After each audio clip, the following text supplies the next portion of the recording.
Tonight's story is fictional, told in the style of a true crime documentary. Names, places, and events are invented.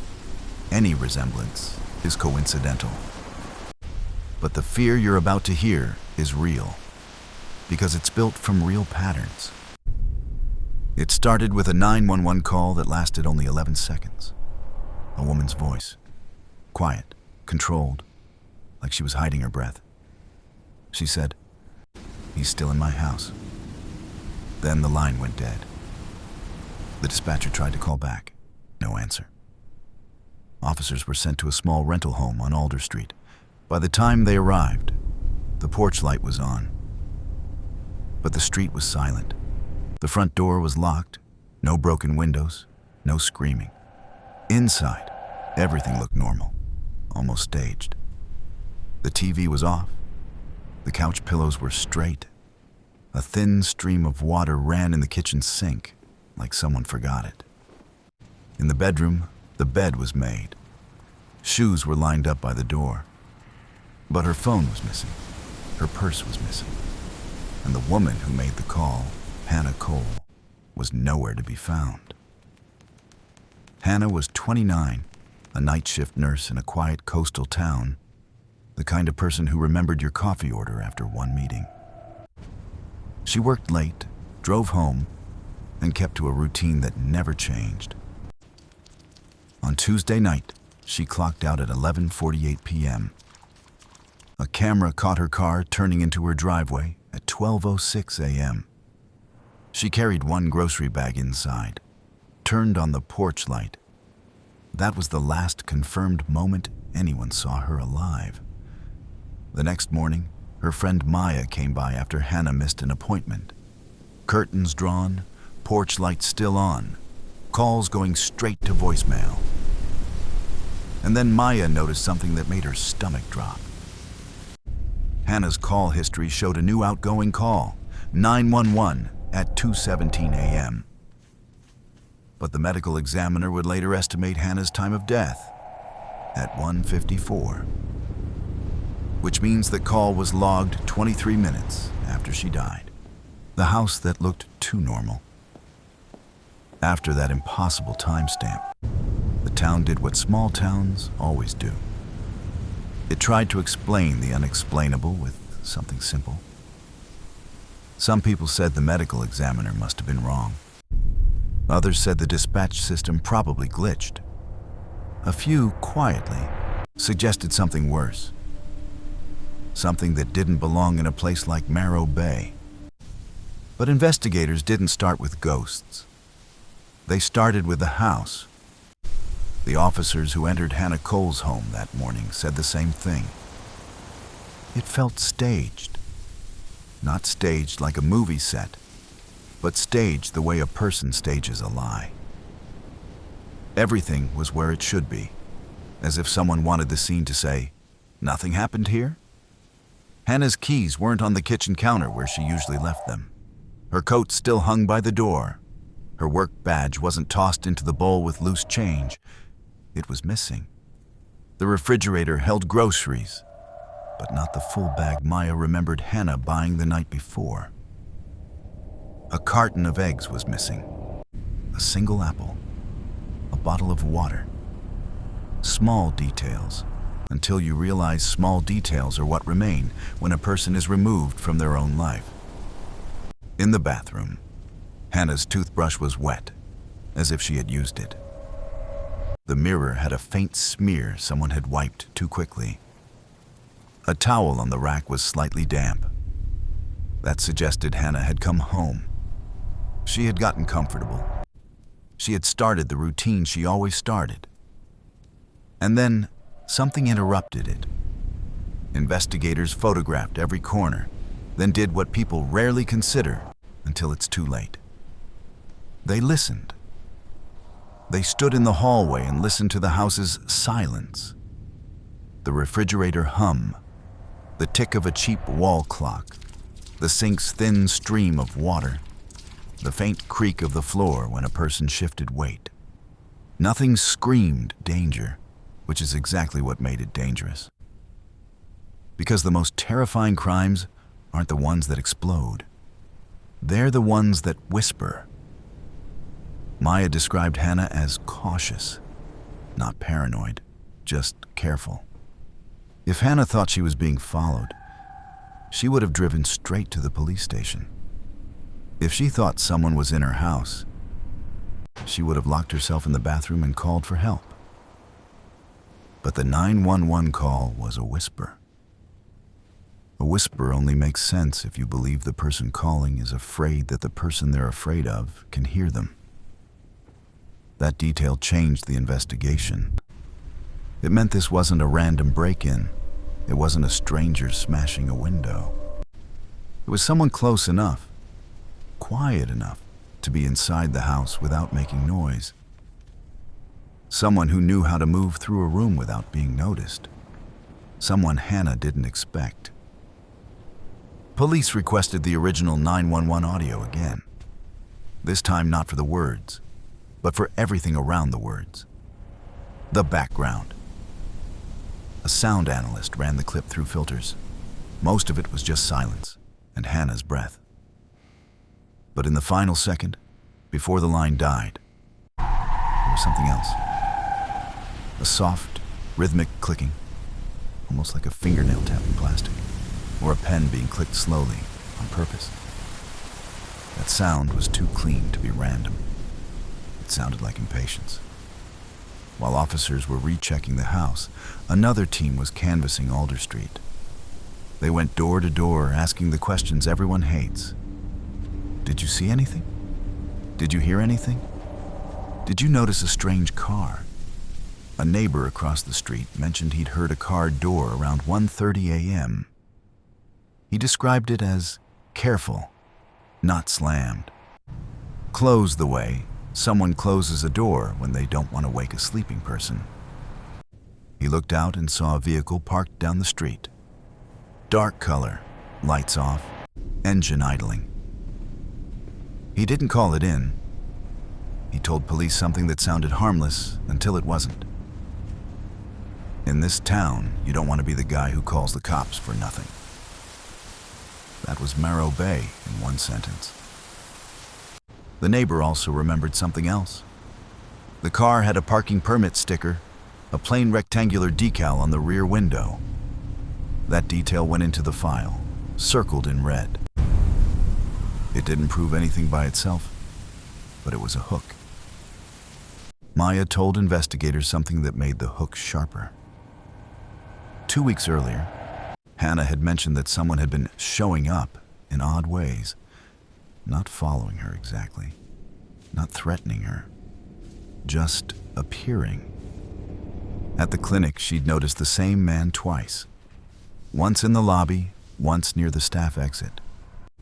She couldn't describe his face clearly, only the feeling, like someone watching without wanting to be caught. She hadn't reported it. She didn't want to sound dramatic.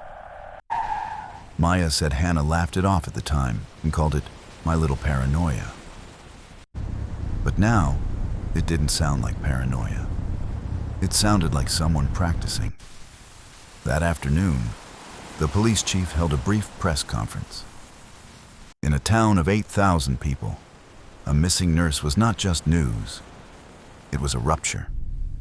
He asked the public for tips and reminded residents to check their cameras. And that's when the next piece arrived. A homeowner 2 streets over had a doorbell camera pointed at the road. Around 12:09 a.m., it caught a car moving slowly through the neighborhood. Too slowly for someone who was just lost. The video was grainy, but the shape was clear. A gray sedan. And on the rear window, a white rectangle. A permit. The sedan passed once, then came back 5 minutes later, like the driver was waiting for something or someone. When investigators checked Hannah's clinic security footage, they noticed something that had been invisible the first time. Hannah's car left at 11:58. A minute later, a vehicle followed, staying back, keeping distance. At 12:02, that vehicle's rear window caught the light. A white rectangle, the same detail, the same hook, now pulling tighter. Now the question wasn't who did this yet. The question was, who in Marrow Bay has a parking permit sticker and a reason to be near a nurse's house at 2 a.m.? The dispatcher everyone trusted. In small towns, everyone knows the police officers. They know the firefighters. They know the people who help out. The volunteers who show up for events and smile in photos. Dispatch was part of that ecosystem. Marrow Bay's 911 center wasn't some massive call floor with dozens of operators. It was a few stations in a municipal building behind the courthouse. Quiet, understaffed, and built on trust. The dispatcher who took Hannah's call was a volunteer named Elliot Reed. 26 years old, friendly. The type of guy who helped elderly neighbors carry groceries. The type of guy who stayed late to clean up the logs when the system lagged. He wasn't a police officer. He didn't carry a gun. He didn't run toward danger. He was the voice you heard when danger was already at your door. When investigators interviewed Elliot, he looked genuinely unsettled. He said he remembered Hannah's call because it was short and strange.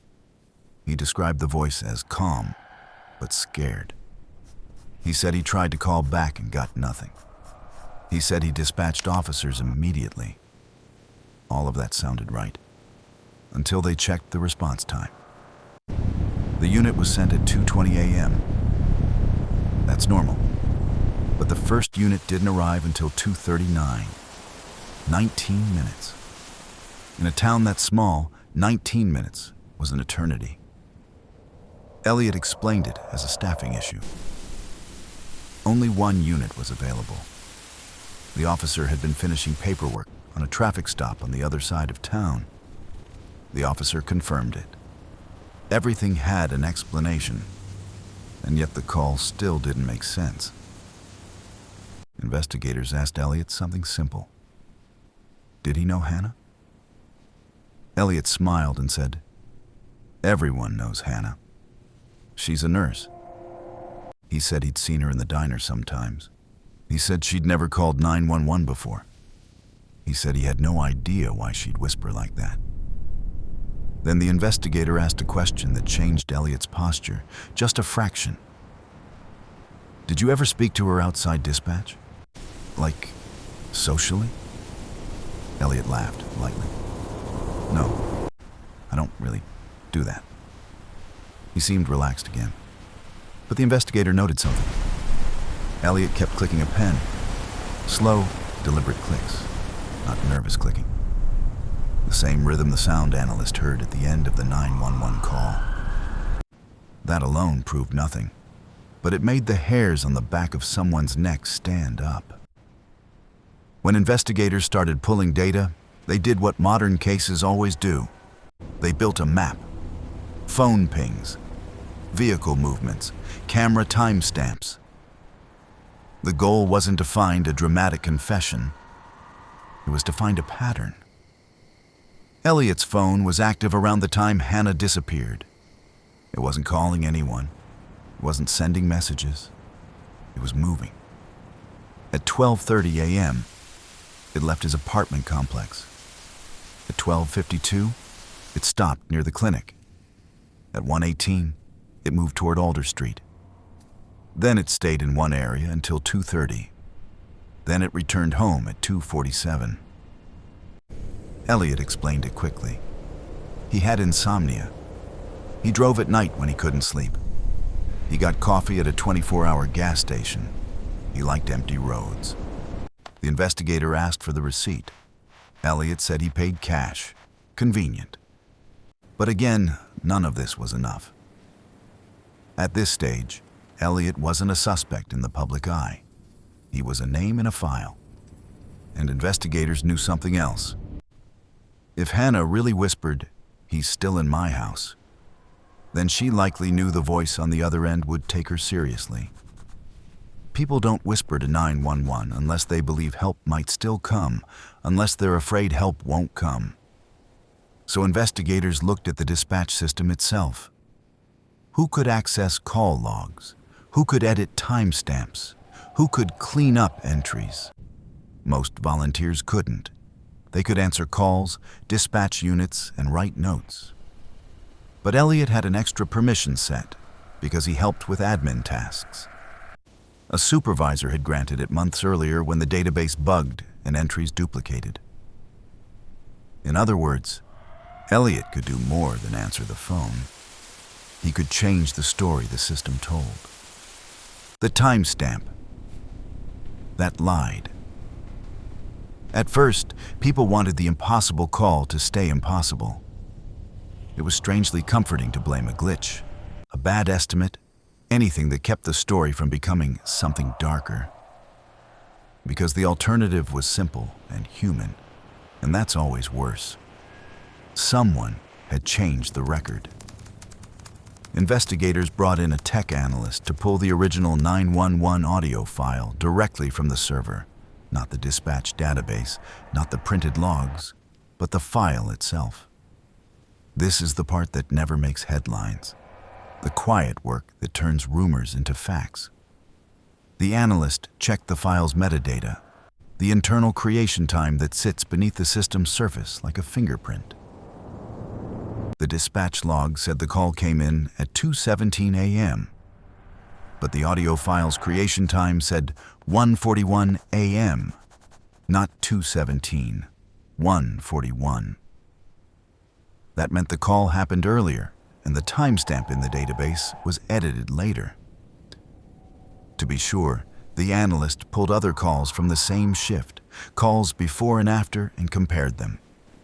Every other call matched perfectly.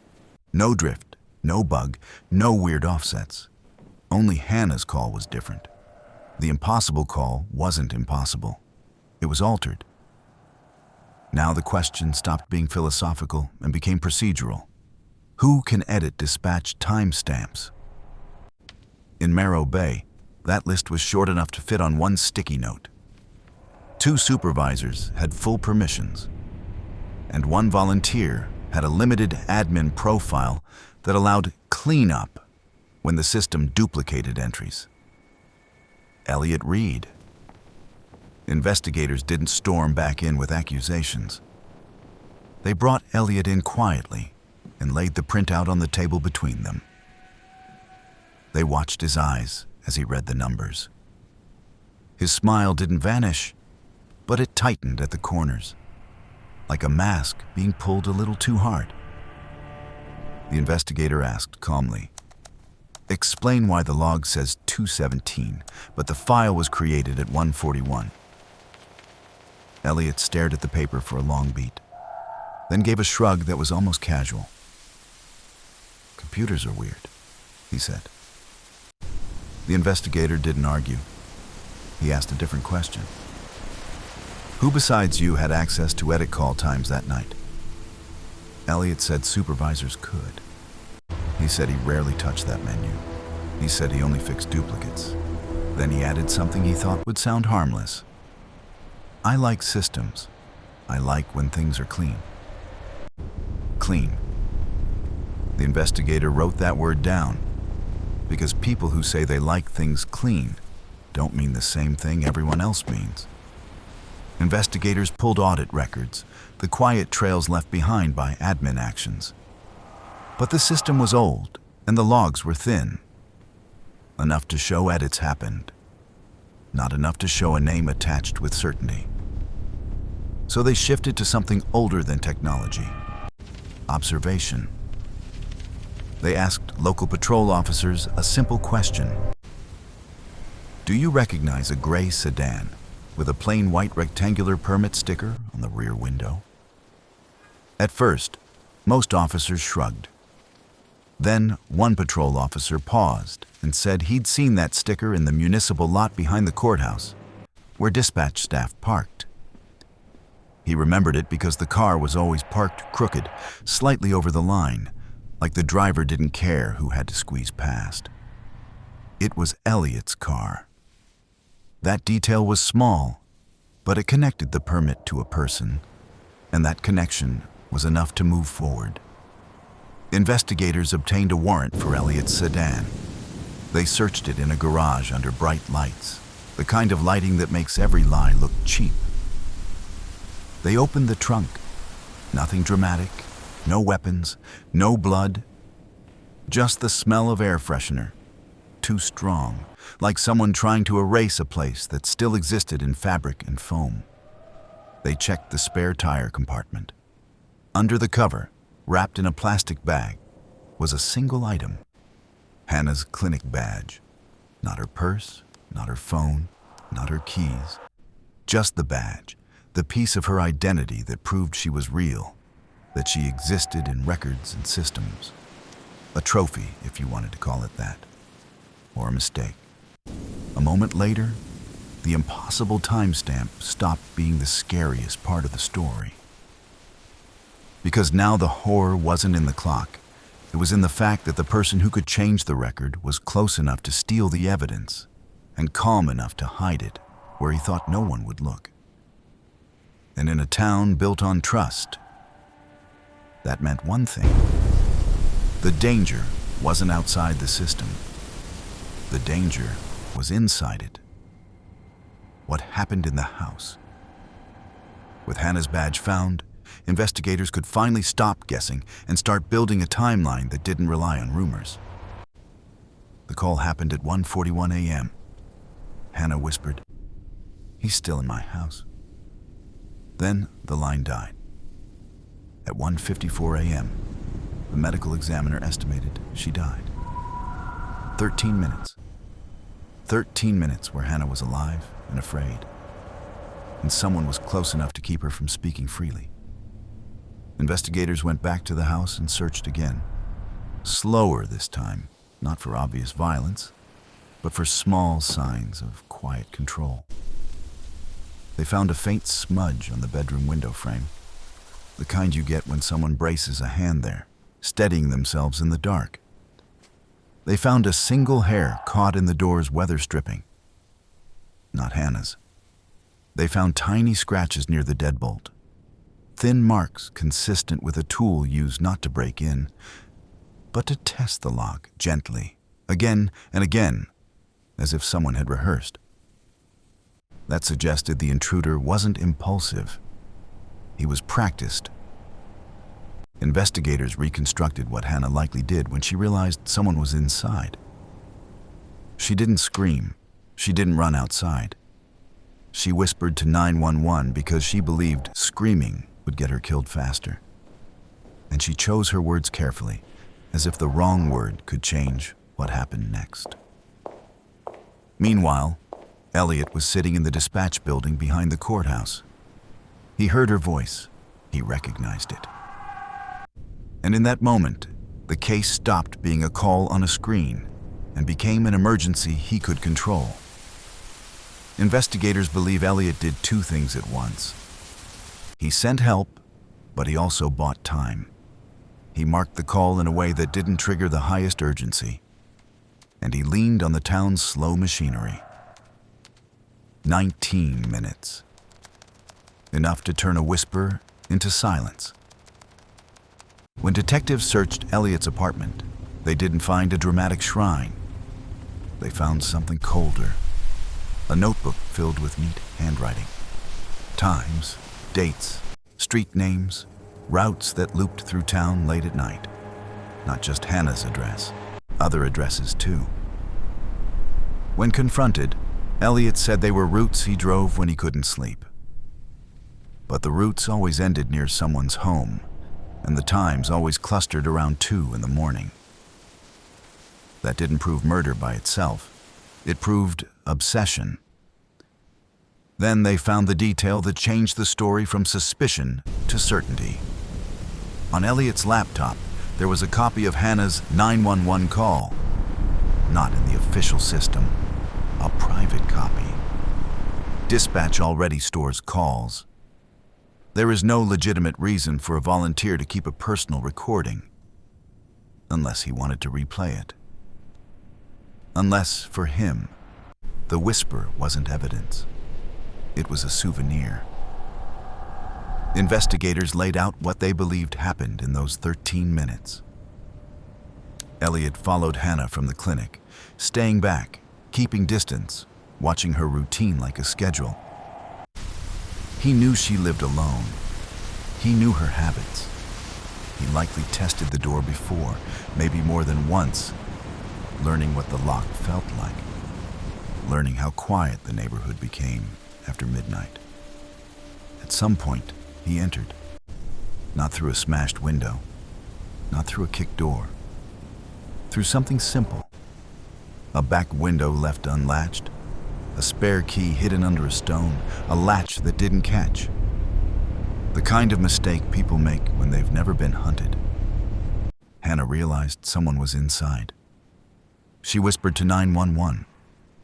Elliot heard her, and instead of becoming the lifeline, he became the leash. He let the system move slowly. Then, after it was over, he changed the timestamp.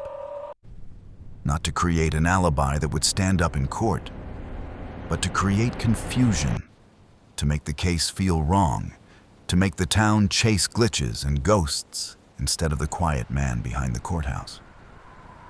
The town did chase shadows. For 2 days, people argued about time of death and computer bugs. Meanwhile, the truth was sitting in a drawer, wrapped in plastic, hidden under a spare tire. And when investigators finally held Hannah's badge in an evidence bag, the case stopped being impossible. It became terrifyingly ordinary. Because the scariest part wasn't that the system failed. The scariest part was that the system worked exactly as the wrong person wanted it to. Subscribe to the channel. There will be new stories every day.